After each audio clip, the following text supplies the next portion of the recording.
wouldn't say that post-formal actors are on the top of some kind of developmental stack of human systems, all right? I think it's a anomaly, and I would say that in other times in history, when we have these anomalies like this, it's not that they become winners over the long run. They become winners if everything else collapses. And I see post-formal actors in this narrative more like this kind of evolutionary phenomenon where it's a hedge against collapse. It exists because there are pockets of innovation that hedge against social collapse. Hello everybody, welcome to the Boundaryless Conversations podcast, where we meet with pioneers, thinkers, doers and entrepreneurs, and we speak about the future of business models, organizations, markets and society in this rapidly changing world we live. I'm Simone Cicero and I'm joined by my usual co-host Stina Heikkilä. Hello Stina. Hello everybody. And today we're also joined by Bonita Roy. Bonita is the founder, Alder Lore Insight Center, I hope I said it well, Pop-Up School, C-Labs. Bonita also teaches insights practices for individuals and groups, developing so-called metacognitive skills, where metacognitive means basically thinking about thinking, at least somehow. And she also hosts Collective Insights retreats. Bonita, you're very much into helping also people change, about the way they think about stuff, the way they act on stuff. So I think we are really excited to talk to you about how these skills are important, because they are kind of the root of how we organize, how we move forward in society, in the world of business as well. Hello, Bonita. Hi, everyone. Nice to be here. Let me just give to our listeners a bit of context here. Bonita and myself, we shared recently, I think it was first half of the last year, we shared a podcast together, and essentially we ended up the conversation talking about a concept that we wanted to come back here on the Boundaryless Conversations podcast, the concept of post-formal actors. Bonita, the best idea for us to start from is to give you some space to explore in the way you really know how to do this idea of post-formal actors. Yeah, thanks for the introduction.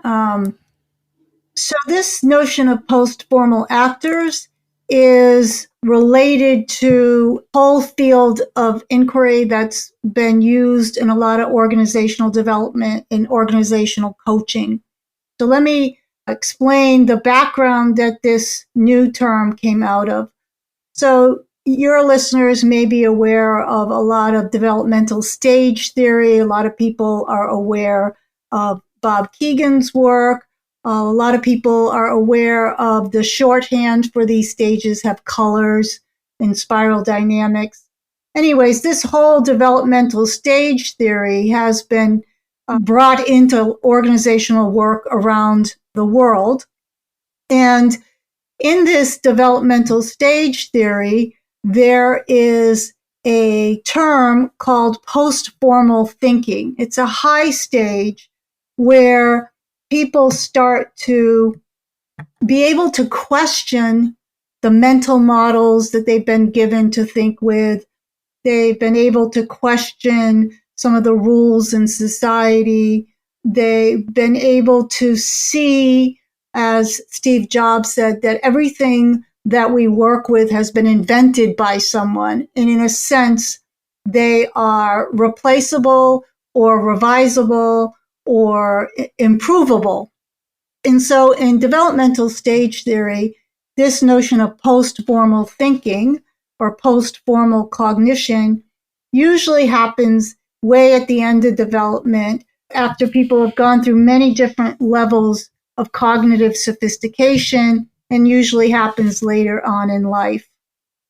Now, what was happening for me is I was teaching a master's course in consciousness studies for many years. And I was also doing these open participatory organizational workshops, primarily in Scandinavia, I was noticing it. But younger people seem to have some of the features or characteristics of a post-formal thinker. But if I really did my due diligence, they didn't go through the stages of complexity and they weren't really complex thinkers. And so I started to see them as what I call post-formal actors.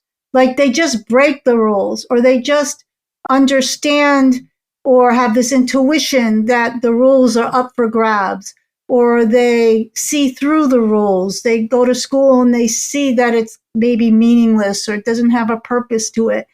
They're not really sophisticated thinkers. They can't tell you why. They don't have a model or a theory. It's kind of like a gut feeling or a gut reaction.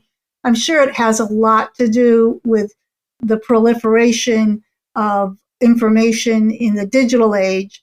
So I started calling these people post-formal actors because they didn't study philosophy. They didn't study developmental stage. They hadn't mastered how their minds work, but they had this intuition that the formal rules and the formal operations and the formal categories that society uses are optional. And they become curious about revising the rules or revising the structures or questioning the structures or questioning the assumptions. And they do this at a much earlier age. They seem to be doing it instinctively. So I call them post-formal actors because naming this phenomenon is important for two reasons. And one is, I think that post-formal actors show up in schools and in the workplace as deviant, and they need a certain kind of support. But also, I think post-formal actors are very skeptical about being mentored or being trained.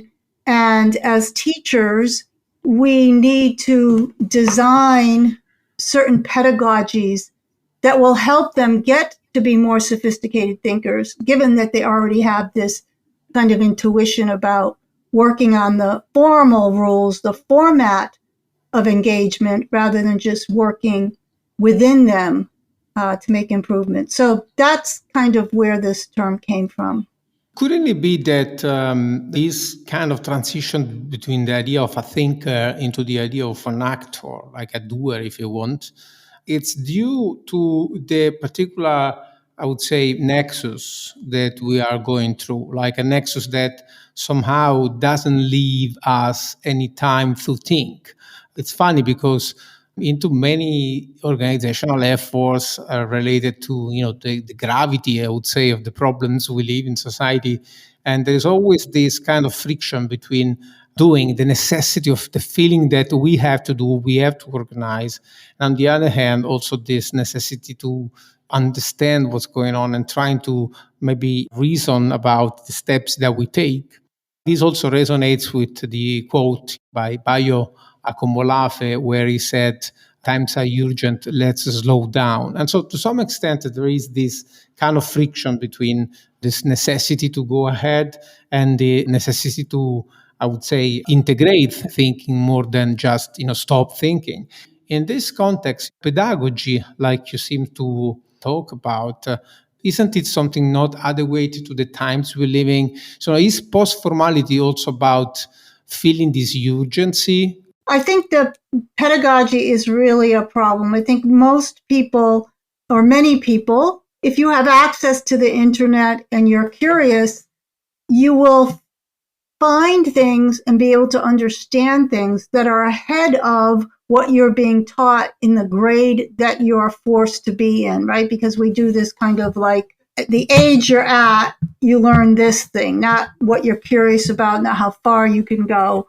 And so I think that once somebody sees that the teacher is behind the times in terms of what the information is out there, you can become skeptical really fast. I mean, this happened to me years and years ago because I didn't go to a very good school. I went to a parochial school. And by the time I was in 6th grade, I was teaching the math and the sciences because the teachers didn't actually understand the textbooks that we used. And so you can become post-formal really quickly by understanding that the people that are teaching you don't have the teacherly authority, as Zach Stein would say, to be telling you things. The other thing that we do is that institutions are very slow to change. So that, for example, I was always confused. Why do we still teach the Bohr's version of the atom when 2 years later you say, well, that's not actually right. And then they teach another version of the atom. I understand that there's stage appropriate learning, but it doesn't make sense to teach something that then a little later on, they're just going to understand was a mistake in the way that that was taught. And this happens all the time. I mean, there's so much misinformation in the pedagogical system now, and it's easy to find the quick, real answer on Wikipedia. And now you have this kind of tension between why am I going to school to learn this stuff and playing the game versus really learning what's out there. So I think that establishes a certain tension right then and there.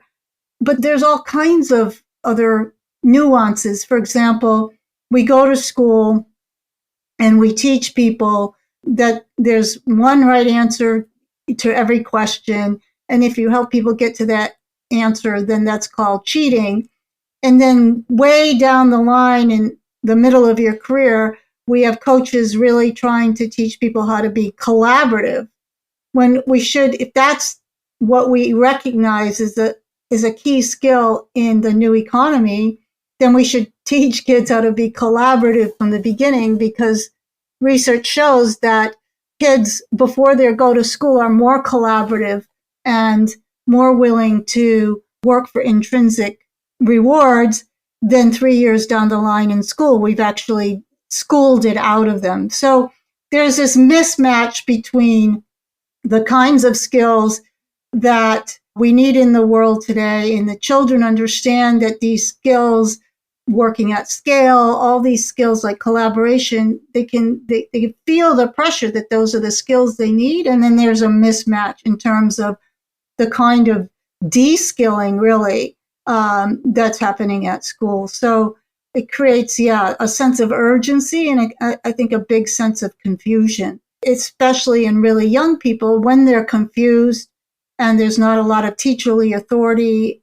They become agitated and deviant, and so they become doers, and a lot of times they become like destroyers. They're not really post-formal actors yet because they're more just reacting. But out of that comes a class of people who take a constructive approach and say, well, instead of just pushing against the rules, let's experiment with self-organization, or experiment with how we can work together in new and collaborative ways. When I listen to you talking about these post-formal actors, it seems like it has a positive connotation somehow. It seems like something that has been called for somehow, that society might need, and that it's, I don't want to say shortcut because it sounds a bit rudimentary, but you mentioned that these are individuals who have an instinct and an intuition to reach, let's say, a higher level of understanding of what needs to be done to some extent. So why is this sort of happening in this context, and how can it be helpful for the challenges that humanity is facing? Yeah, it's a complex question. Yes, in a sense, we can say post-formal actors is a hopeful thing, but without the correct support, it manifests more as deviance, right? It's destructive, it's deconstruction all the time. What we need to do is create pedagogies and mentorships so that their instincts can mature into full-fledged understanding. I'll give you an example I like to use is the people who wrote the Agile Manifesto. What they understood is that a small group of people that had certain types of trust relationships and perhaps even self-imposed rituals could outcompete all the formal structures of IBM and all the incentive structures and all the resources that IBM would be throwing at something. And what was interesting to me about the people who wrote the Agile Manifesto is not only did they do something different, but they knew that it wasn't just circumstantial that they outcompeted. They understood that the way they were working was the difference that made a difference. It wasn't a handicap. They didn't say, despite the fact that we didn't have resources and there was only 10 of us, we outcompeted Microsoft. They said, because there was only 10 of us and we didn't have resources and those kinds of incentives, we outcompeted. You see the difference? They understood that this wasn't just background to their success. They started to, this is the metacognitive piece, they started to understand that it was the secret sauce. And so for post-formal actors, how can we reflect back to them from the whole suite of experiments they're trying to do, what is working versus perhaps what is not a good use of their time? That's a very good way to frame it, because I was feeling it's a bit more complicated, let's say, than. Yeah, it's not just like, oh, let's hire a bunch of post-formal actors, because your organization would be very chaotic. Yeah. Right? How do we establish the right trust relationships with post-formal actors? So we're both saying, hey, you're probably seeing something that I don't see. I had a course the other day, and I was saying to young people, you're like our scouts. Like, I'm an older person, and you're like my scouts, because I don't live in the world that you live in. So you're kind of my organs of perception in many ways. And so your job is to explain to me your actual reality, and my job is try to find some enduring principles that can help you. So this gives you a little bit of the flavor of the kinds of relationships people can have, mentors at work or coaches can have with these post-formal actors. It's not just that all of a sudden they're prodigies. This is actually also spoiling a lot of young people, because you have venture capitalists just pouring money in them and making them prodigies and turning them into basically narcissistic psychopaths, and then making a lot of money off of them because they're kind of leveraging that they have this instinct, right? Yeah. It was a great question, because you can see it's a complex issue, and it requires something of society to respond to in an intelligent way.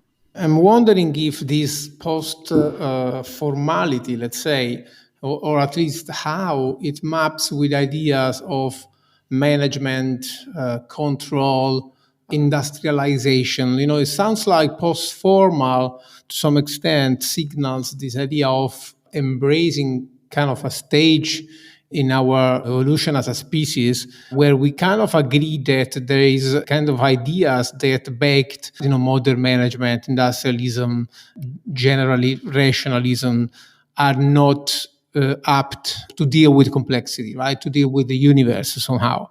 So does a post-formal actor also understand that the very idea of society that we have, which is based on authorities granting stability and so on, is somehow to be overcome? And if that's the case, how do we articulate this idea of organizing post-formally? Basically in the past, I've been talking about this idea that we have to break frames as we think about new ways of organizing. So to some extent, we have to overcome some classic ideas that we have about organizations that are clearly inadequate. How does a post-formal organization look like? How do you see the post-formal organization to really enact itself into society, into this world? I'm a little uncomfortable with that term, post-formal organization, because I think that in order for people to collaborate successfully, they do have to make their implicit understanding of what they're doing together explicit, so that in a sense, the implicit structures become formalized, right? So what makes it post-formal is that they're just not adopting them from like a rule book or a previous set of standards that's just assumed to work in all contexts. So I would say what makes organizational post-formal is that they are working with structures that they realize function only if they match the context, right? So a post-formal organization might have different departments that had different rituals and different ways of working together because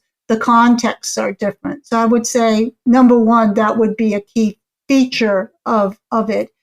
But for me, the way I approach this is that what you need to do is assure them that there are some enduring truths that they need to incorporate into their design or their way of thinking or their way of innovating.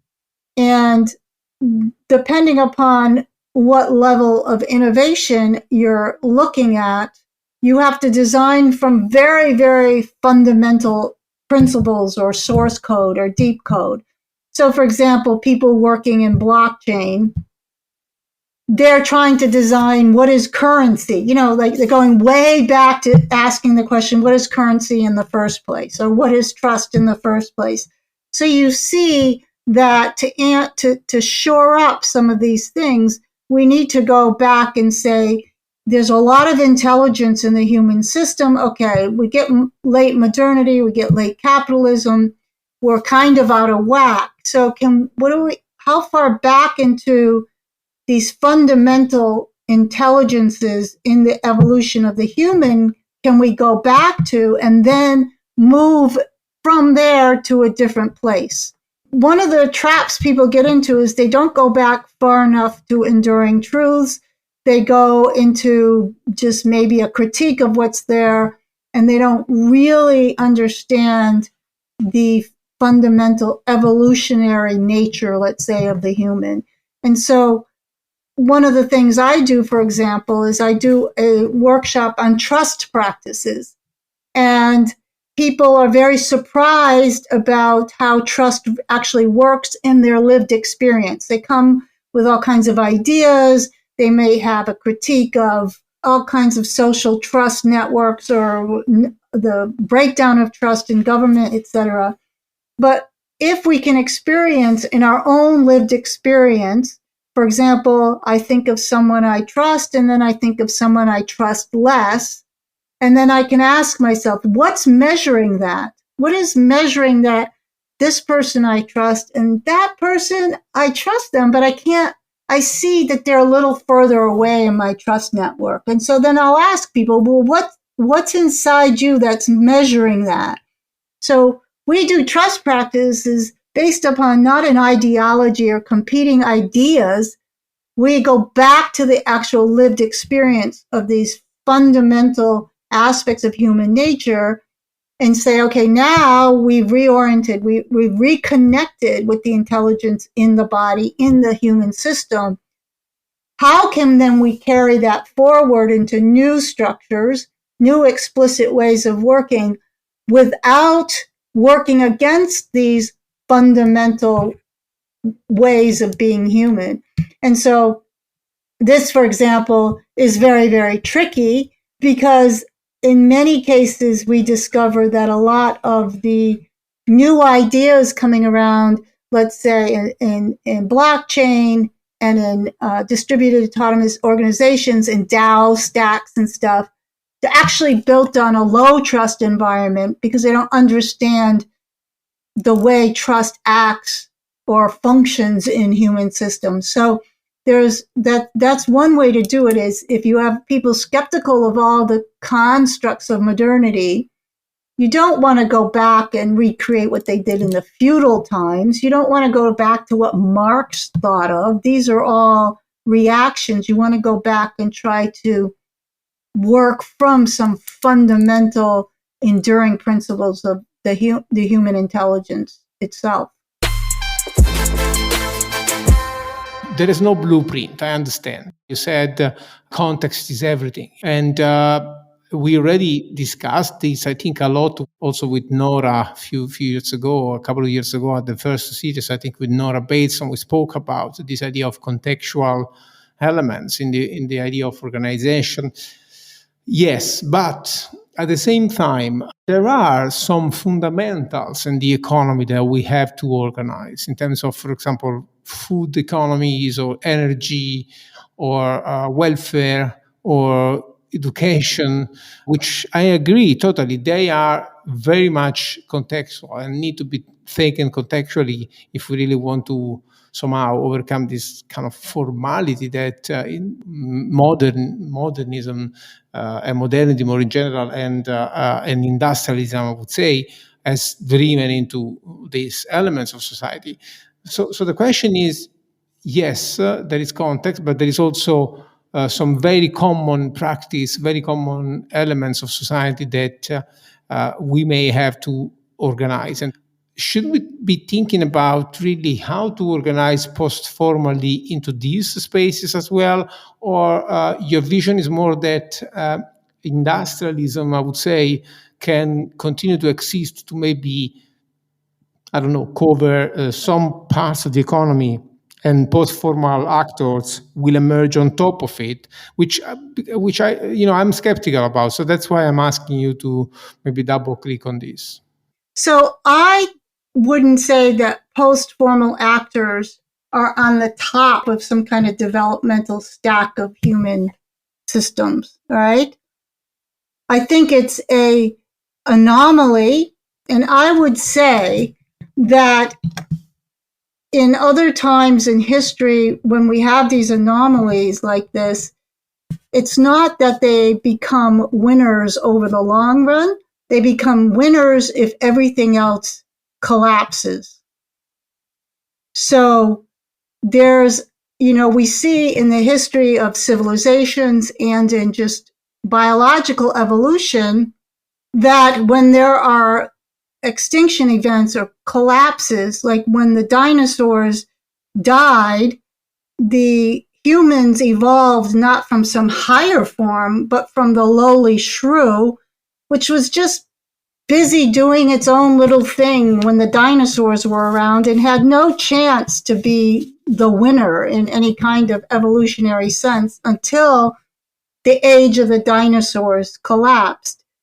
And I see post-formal actors in this narrative more like this kind of evolutionary phenomenon where it's a hedge against collapse. It exists because there are pockets of innovation that hedge against social collapse. Now, if you believe in imminent social collapse at a large scale, then you're very interested in the potential for new civilization or radically new time to emerge from this phenomenon.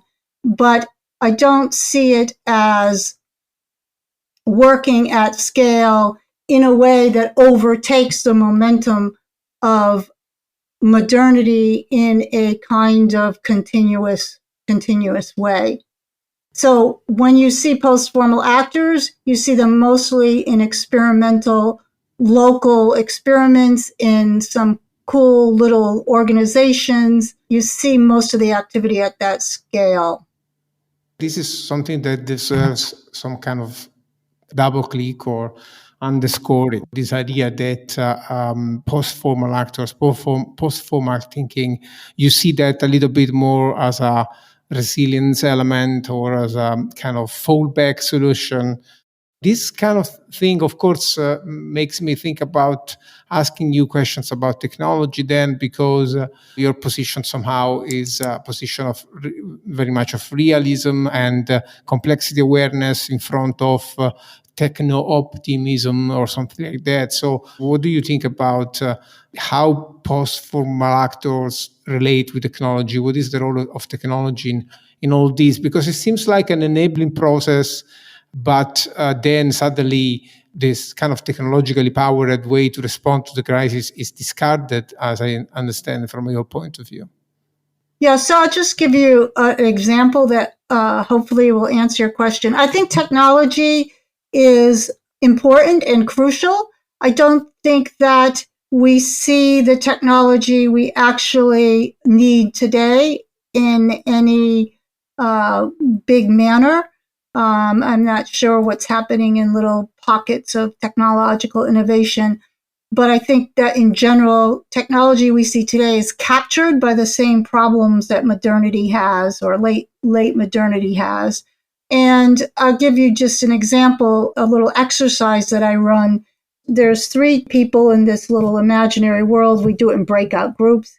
One person grows mangoes, and one person has chickens, and one person fishes. And they have, like, through schizmogenesis, which means the families tend to do the same thing over time. So they have this stable kind of economy. And what you do is you have people working in breakout groups. And for half the people, half the breakout groups, you just tell them, okay, decide who's going to be the egg person and who's going to be the mango person and who's going to be the fish person. In the other breakout group, you say the same thing. And then you say, one fish is equal to one basket of eggs is equal to one mango. Okay? The only difference you've made is in the one group, you've relativized the value exchange amongst the products, right? Then what you do is you show both groups another picture. And the picture is that the chicken lady, one of the mangoes she didn't eat, has grown into a mango tree. And so in the group that you didn't relativize the value exchange, they're like, oh, cool, more mangoes for us. And the mango person is like, well, easier for me. And then the group that you only difference you made is you told them that what the value exchange was equal to, the mango person feels under threat because now mangoes are devalued in their economy. So this is what I'm talking about, the deep, enduring subjectivity of people. This happens, and when I did this exercise, this one guy said, when I was in Nepal, I saw this play out on the street between 2 vendors that were like 30 meters away. And so when I teach this stuff, the question is, do you really want your governance to be on a DAO stack where everything is tokenized? Because the tokenization of value itself creates the very internal conditions that you're trying to design around.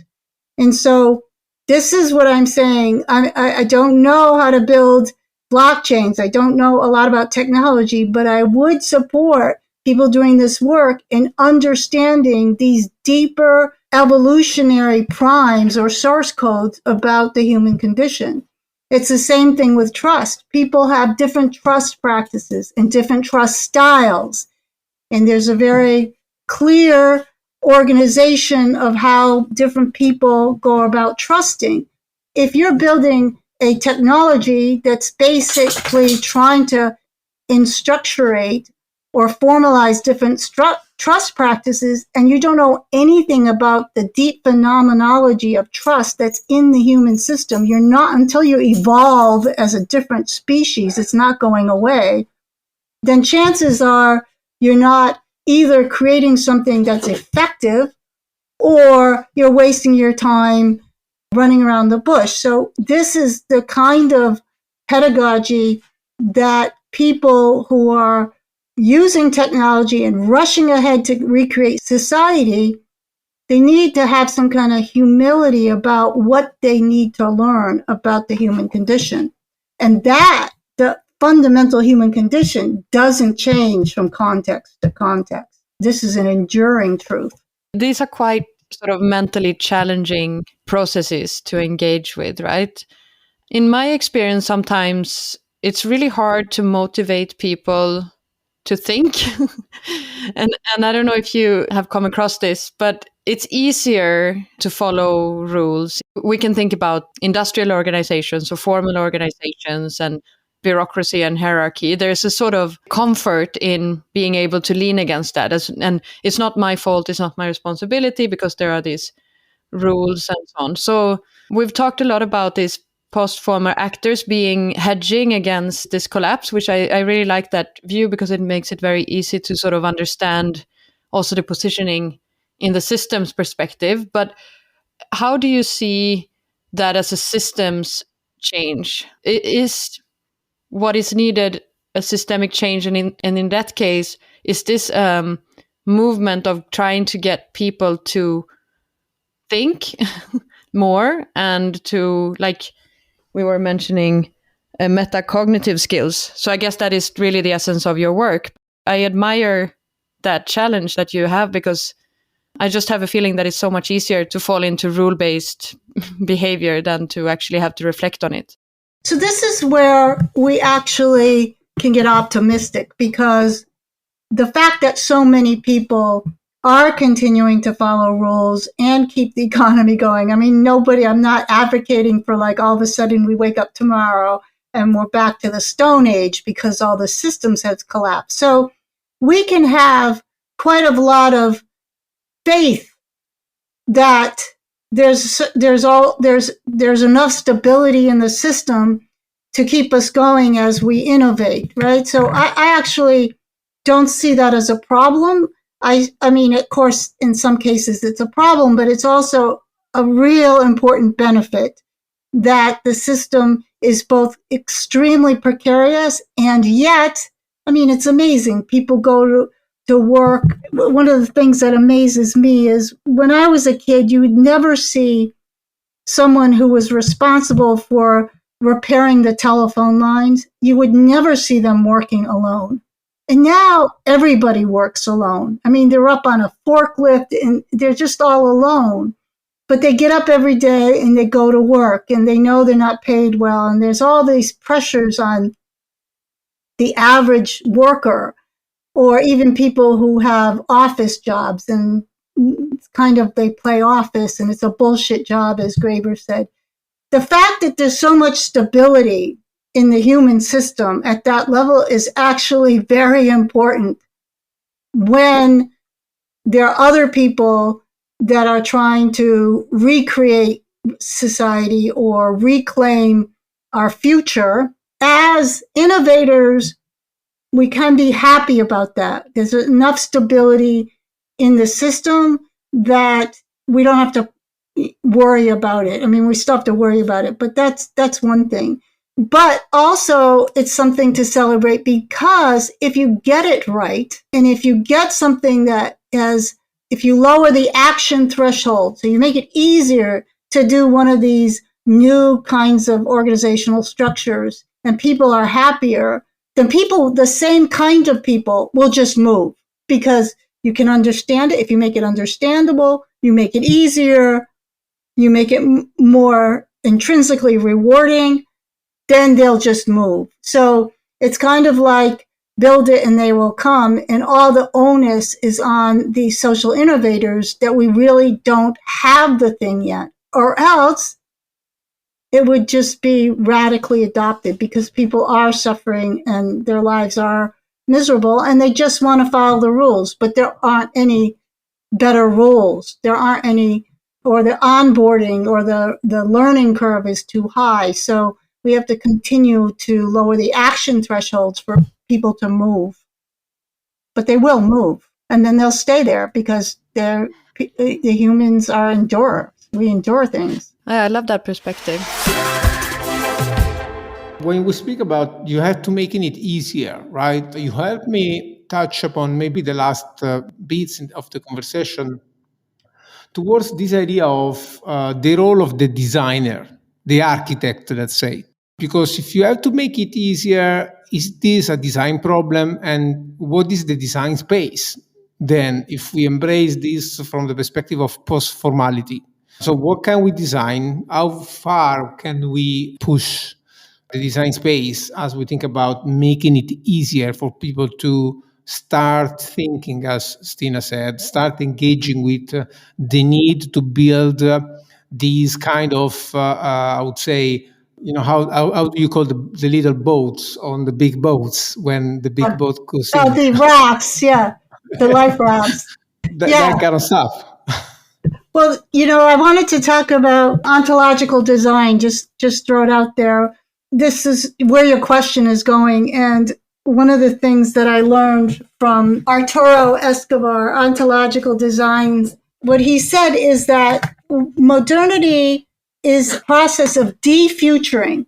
So modernity looks into the future, and it doesn't really have any ideas for the future because it's just a line that it just does what it keeps on doing what it's already done. So he's like, that's just expanding the status quo. It's a defuturing. And he talks about, can we get down to actually futuring the human condition? And that means designing for a lot of micro niches and different ways in which to make a living. So that's it was an interesting way that really made me rethink or really reimagine the whole project, is to not defuture by thinking of what is our future. That's a one and done, but to really create futures. I love this idea of modernity being a process of defuturing, right? It really looks like de-risking, to some extent. And so at the end of the day, I think a lot of what we said about post-formal actors, to me, sounds like actors, people that are not afraid to embrace kind of full understanding of complexity and embracing risk to some extent, right? It's about really engaging with the context, because the context is the only thing you can really engage with. Otherwise you're just playing the same old plot that now we increasingly understand is not going to work. So this conversation I think we had on the podcast today really connects with several very important aspects: purpose, meaning, what drives work to some extent, even if I must say probably we are not able to answer these questions, but to some extent it's more like an epistemic approach. Like, I think I was talking to Stina in the background. This kind of discussion about post-formality connects with another meme or tribe, let's say, that we are basically part of, that is the kind of meme around the doomer optimism. So to some extent, it's really about acting from a doomer perspective, right? So from a perspective of understanding the complexity and the gravity of the interlaced problems that, the wicked problems that we are all immersed in, but at the same time engaging with it, right? Showing up and trying to kind of make things happen, if you want. I don't know if you have anything else to add. Please do that in that case. But then I will also ask you to share with our listeners something which is what we call breadcrumbs, maybe 1, 2, 3, whatever, as much as you want, of suggestions, right? So things that listeners can kind of consume and they should be looking into. Okay, so I will double click on the Doomer Optimist podcast, and I totally agree with you that there's an overlap. And I would suggest 2 recommendations: a short video that you can Google called 100,000 Beating Hearts, and a great documentary by Wim Wenders called The Salt of the Earth. It's a documentary about the photographer Sebastião Salgado, and it will take you to places that you'll be very surprised about. That's great. So Bonita, I cannot describe how much I enjoyed this conversation. I think you have been really available for us in this conversation to explore this idea where we don't have many answers yet. So thank you so much for your time. I hope you also enjoyed the conversation. Yeah, I loved it. It went by really fast. So that's how I know it was good. Right. Thank you so much. I love the conversation. There was a lot of new things, because I guess I came from this idea with a little bit of a negative slant. I have sometimes the feeling that people are too slow to change or want to embrace change, and actually to put that in the light that we need some stability in the system and we have those hedges against collapse. So that really gave me a lot of food for thought. So thank you very much. And We have mentioned a lot of resources in this conversation, and to find out more about Bonita's work, you can head to boundaryless.io/resources/podcast, and you will find Bonita Roy's episode there, and you will find all the links to the relevant things, including those last breadcrumbs that you gave us. So thank you all for listening, and remember to think boundaryless.